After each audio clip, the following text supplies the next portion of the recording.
Welcome back to Analytical Media. We are a consortium, a group of therapists, college professors, and well-published, peer-reviewed authors. Today we're going to be looking at Patricia Krenwinkel. She is 78 years old. She's in prison in California, and she was a participant in the famous murders that occurred in 1969, early August 1969, something that literally shook the country. Sharon Tate was found murdered.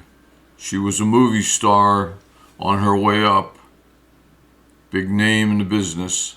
She was murdered viciously, blood splattered all over the walls in Hollywood. And a message was written on the refrigerator, "In human blood, helter skelter." That was the name of a Beatles song, and this was an attempt by Charles Manson to incite a race war between black people and white people. Charles Manson called her Katie, but her real name was Patricia Krenwinkel. At 21 years of age, she joined the Manson cult and lived like a wood nymph in a death cult. Today, at 78 years of age, she is the longest-serving female inmate in California history. In late 2025, a massive legal battle began. Is she a reformed elderly woman, or is she a lethal legacy that can never be unleashed? Patricia wasn't always a monster. In 1967, she was a lonely secretary who met Charles Manson at a party in Manhattan Beach. He targeted her vulnerabilities, or so they say. She liked what he had to offer. She wasn't hypnotized. She wasn't given any drugs. She willingly followed Charles Manson. And less than 24 hours after meeting Charles Manson, she abandoned her job, her life, to become Katie. For the next 18 months, she lived in a drug-fueled odyssey on a school bus. They lived in an old converted school bus out in the desert, and also at Spawn Ranch. Underneath the flowers and free love was a very violent death gang. The Manson family operated like a nomadic commune. Charles Manson's philosophies involved Scientology, the religion that Tom Cruise supports and is a member of, the Christian Bible, and Beatle lyrics. All of it added up and became a philosophy of hate. Manson, who was also a songwriter, by the way, and had been involved with the Beach Boys to a small degree, providing a song to them, hoping to get that song published. And if it had gotten published or recorded by the Beach Boys, it's possible these murders would never have occurred. Manson preached, pushed, advocated for helter skelter, which was a delusional plot to incite a race and war between black and white Americans by committing random slaughter that would be blamed on black activists. He thought if he goes around and kills people, it'll get blamed on black people. Patricia wasn't the helpless, naive follower. It has been reported that she was a devoted lieutenant, helping to recruit new members for the Manson family and enforce Manson's absolute control. Krenwinkel personally inflicted immense brutality. On the first night of terror, on the first night when they killed at the Tate home, Krenwinkel was not just a watcher, she was a participant. She chased a girl, Abigail Folger, across the lawn, stabbing this girl, this heiress, 28 times. It's a long time, and it was reported that Abigail was begging for her life. The next night at the La Bianca home, prosecutors claimed that she displayed depraved creativity. It's a legal term. She used a carving fork and a butcher knife to stab Lino LaBianca and carved the word war into his stomach with the victim's own blood. While the victim lay dead nearby, she reportedly stayed to wipe fingerprints, change into their clothing, and even snacked on their food. This was just not murder. It was a ritualistic defilement intended to shock the world. She was arrested, they were all caught, they were tried, they were convicted, and since then, originally, Krenwinkel was sentenced to death. Later on, that was commuted to life with the possibility of parole. Since 1978, Krenwinkel has appeared before the parole board 16 times. In May 2025, the board actually recommended her release, citing her age and her record in prison. But in October of that year, Governor Gavin Newsom reversed the decision, and she has to stay in prison.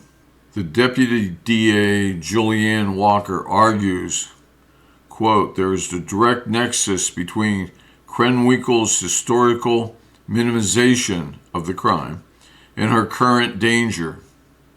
She points out that Krenwinkel still blames Manson for her choices, ignoring that she acted independently during the slaughters. The victims' families have fought back hard, reminding the board of the 8 lives taken, including Sharon Tate's unborn son. She was pregnant when they killed her. They argued that Krenwinkel's blood-scrawled messages on the walls and the refrigerator created a lethal legacy that has inspired copycat killings since then. Patricia Krenwinkel remains a prisoner of her own history. Her co-defendant, Leslie Van Houten, was paroled in 2023. About Patricia Krenwinkel, the state says, for her and her unprecedented depravity, her crimes outweigh her years of rehabilitation. She has done well in prison. She has done many things that make her an exemplary prisoner and are indicative of her rehabilitation. Now, what does that mean, rehabilitation? Well, it's the old debate. Why do we put people in prison? Do we put them there to rehabilitate them, make them better people, better citizens? And when they become better people, better citizens, and would not commit the crime, then we let them out. Rehabilitation is one reason, one part of the debate as to why we imprison people. The other part of the debate is punishment. There are many people who believe in rehabilitation, that a good citizen, a good human being, would not commit crimes. You take a criminal, make them a good human being by rehabilitating them, and then you let them out. How long should they stay in prison? Well, as long as it takes to rehabilitate them.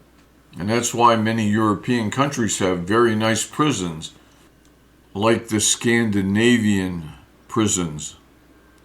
Nice. More like being away at college in a dorm room. The punishment people, they don't give a damn about rehabilitation. They just say, you did this, it's going to cost you 5 years of your life. You did that, it's going to cost you 25 years of your life. And if you do certain things, it's going to cost you your life, or at least you're never going to get out of prison alive. You'll be there till you're dead. It's punishment or rehabilitation. Why do we do it? Now, Patricia, she seems to be rehabilitated. However, if you believe in the punishment philosophy, she was supposed to be executed. Her sentence was changed to life with the possibility of parole. And some people are saying she still deserves that punishment, life without parole, because her original sentence was death. And so they're equating the punishment people that for what she did, she cannot be let out, ever. She has to die in prison. She seems to be rehabilitated. She's met all the standards, all the judgments, the protocols. She has met all of the standards, the guidelines, the protocols used to evaluate rehabilitation in a prisoner, and she appears to be rehabilitated. So on the one hand, you let her out because she's rehabilitated. On the other hand, has she been punished enough? It depends what philosophy you believe in. So the state says the unprecedented depravity of her crimes outweighs her years of rehabilitation. We here at Analytical Media recognize the punishment rehabilitation debate. It's gone on for hundreds of years, that debate. One position or the other. You rehabilitate them or you punish them, not both.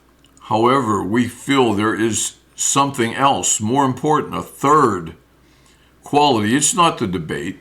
It's not rehabilitation, punishment.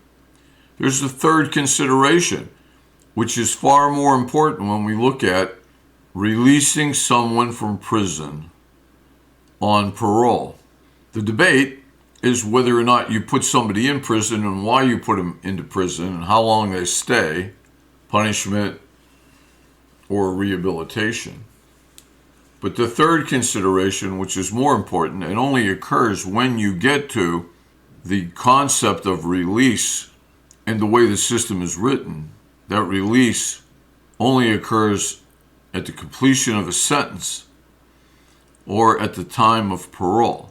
However, we feel that it should override even the completion of the sentence.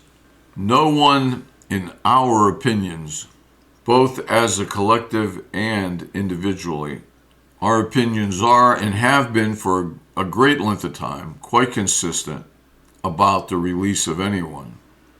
No matter how sad, no matter how pathetic, no matter how dramatic it appears, we believe that no one should be released from prison when they represent a danger to society.